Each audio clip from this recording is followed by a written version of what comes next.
Professor Stone, what are some of the wars or battles that Russia fought in Ukraine against other countries? And you mentioned one in the previous segment. So one of the things that I think, it's a good question. I'll talk briefly about three. And they all relate essentially to the fact that, as I mentioned earlier, the word Ukraine means borderland or at the border. And because it's a borderland, that borders are places where wars are fought. And so there's three that I'll mention. One is the Crimean War, fought, oddly enough, in the Crimea, World War I, World War II. So the Crimean War is in the middle of the 1800s. And essentially, it's a struggle over what's going to happen to the Ottoman Empire. I mentioned the Ottoman Empire earlier, centered in Istanbul, encompassing a large part of what's now Turkey, the Balkans, the Middle East. And the Ottoman Empire is in long-term decline, and European empires want to know what's going to happen to it and who's going to get the pieces of the Ottoman Empire as it falls apart. And the Crimean War is essentially about that. And they surely don't want Russia to gobble up all of Ottoman Empire, right? That's exactly the case. So the Britain and France want to keep Russia out of the remnants of the Ottoman Empire. And so the question is, if you're Britain and France at one end of Europe and Russia at the other end, how are Britain and France going to wage war against Russia? What they do, in effect, is land in the Crimea. They send an expeditionary force to land in the Crimea, and in a sense, to inflict pain on Russia, the humiliation of foreign soldiers on Russian soil. And so Crimea has a fair amount of historical resonance for Russians, specifically because of that war, the Crimean War, which is a war in which Russia is humiliatingly defeated, can't expel foreigners from its own soil. And so there is this kind of memory of this. And this comes about 40 years after they expelled, almost by default, Napoleon Bonaparte, yes, right? So, right. 40 years after the defeat of Napoleon, Russia was assumed to be this massive superpower in Europe in the wake of defeating Napoleon. Crimea reveals it to have serious weaknesses. And this sort of sense of national humiliation drives an awful lot of things, lots of internal reforms inside Russia, but it means that Crimea is meaningful and has a significance outside of its sort of geographical area alone. So that's the first war I would mention. The second war I would mention is World War I. And again, as I mentioned, the World War I is the war that destroys the Russian Empire, that leads it to collapse and revolution. And a large chunk of that war is fought on Ukrainian soil because Ukraine is part of Russia's western borderland at that point.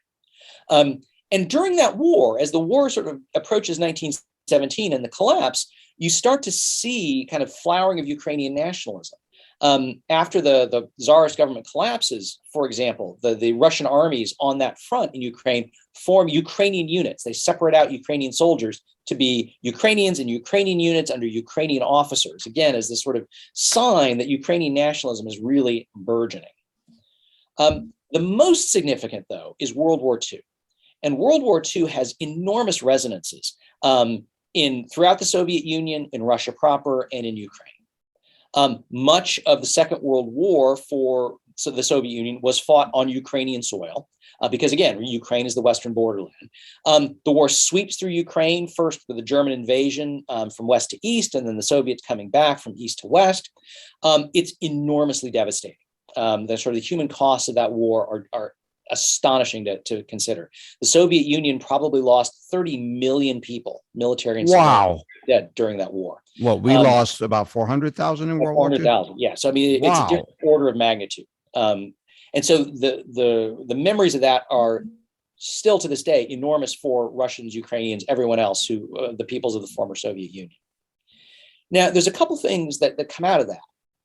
One is that for the Russian government today, World War II is really one of the few things that all Russians can sort of unite and feel proud of. Because the great monuments of Soviet history are a lot harder. That's tough.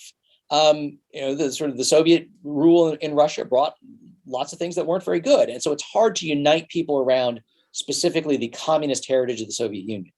But World War II, where every family lost someone, where there's this great sense of shared sacrifice and triumph, World War II is astoundingly important to the Russian people.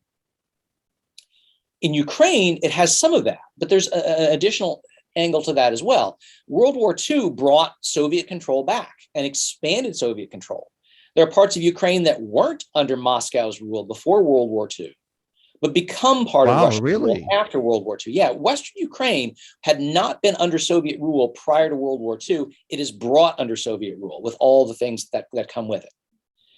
The other issue to bear in mind, and this is really significant for the way that Vladimir Putin talks about Ukraine right now, is sort of imagine Ukraine in 1941 when the Germans invade.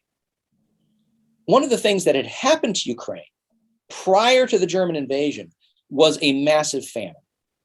In the 1930s, as a result of Joseph Stalin's agricultural policies, the Soviet Union was hit by a massive famine.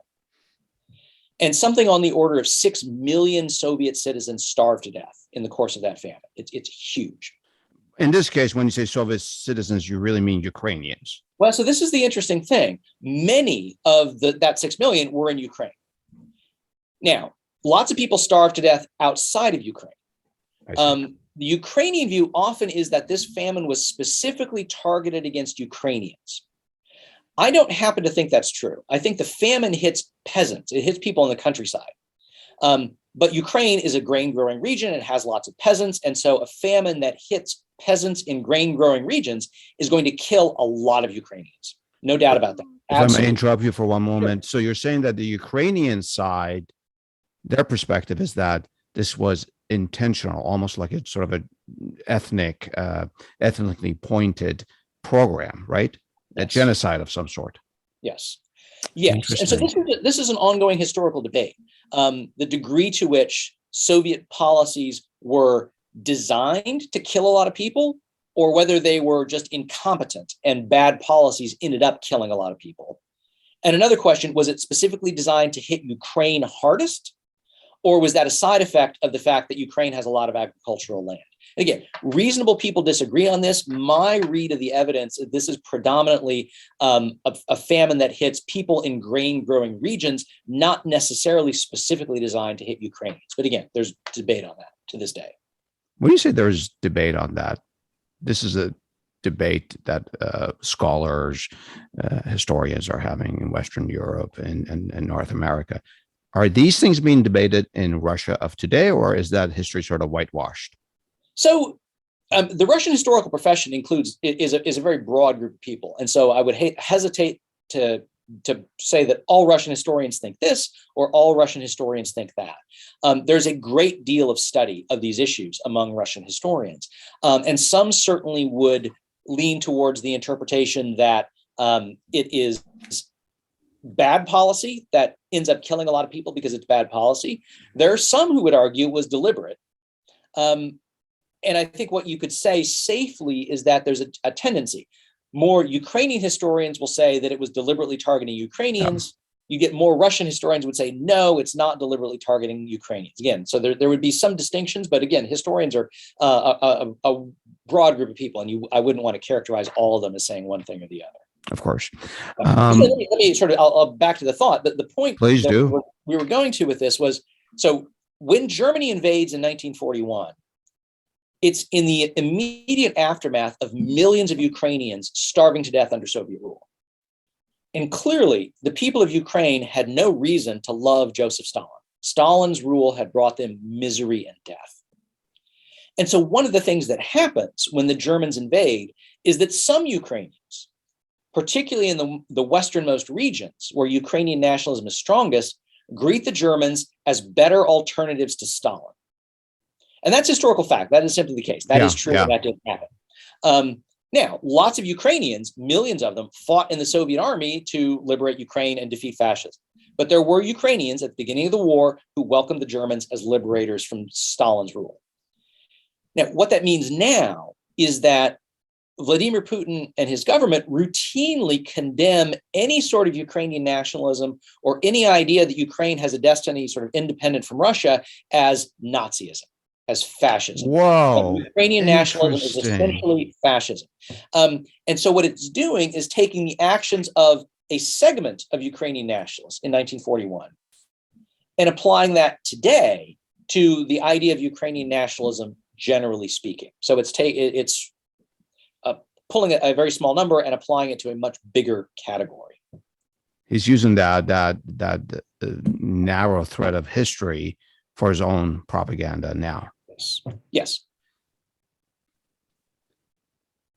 In addition to being a borderland, is there anything else about Ukraine that makes it a battleground? Is it because it's a breadbasket for Eastern Europe, or that is on the Black Sea? So I think geography explains most of this. That again, Mm-hmm. it's borderland. As a borderland, that's where fights happen. In addition, as I mentioned, Ukraine is a borderland in many senses, and the nature of Eastern Europe, and one of the things that has led to a sort of a bloody history and one where borders shift, is that it's difficult to find clean borders where you can say we can have a line, and on one side of the line, all people are this, on the other side of the line, all people are that. The nature of Eastern Europe is that populations are extraordinarily intermixed. And so you have Catholics and Jews and Orthodox, Jews, Catholics, Orthodox Christians. You can have people who identify as Polish next to people who identify as Russian, next to people who identify as Ukrainian. All these different groups can be intermingled together in a way that makes all sorts of questions of ethnic politics much more difficult and much more sensitive than they would be otherwise. And so I think that's one of the things that contributes to this sense of instability of borders, is the fact that populations have been living alongside one another and intermixed for centuries. And that's not going to change anytime soon. That almost sounds, this is a different subject. I'm not opening a can of worms, but that almost sounds like the Middle East, where ethnicities are so mixed together and there's such a history and they're not clearly defined, especially, they don't sort of lend themselves to easy descriptions and headline news or, titles and what have you. Yes. Yeah. And I think it's a fair comparison. If you take, for example, the regions that today sort of Israel, Palestine, Lebanon, it's very clear that for centuries there were Christians and Jews and Muslims living intermixed, at times coexisting peacefully, at times in conflict, but you can't sort of make a blanket statement about a region that complex. So I think you're absolutely right that there is a parallel in terms of different populations that are sharing space and occasionally sharing culture, but in other ways being quite distinct. We'll be back after a short break to talk about something that we Americans don't often talk about: Russia's perspective about its own security. We'll be right back.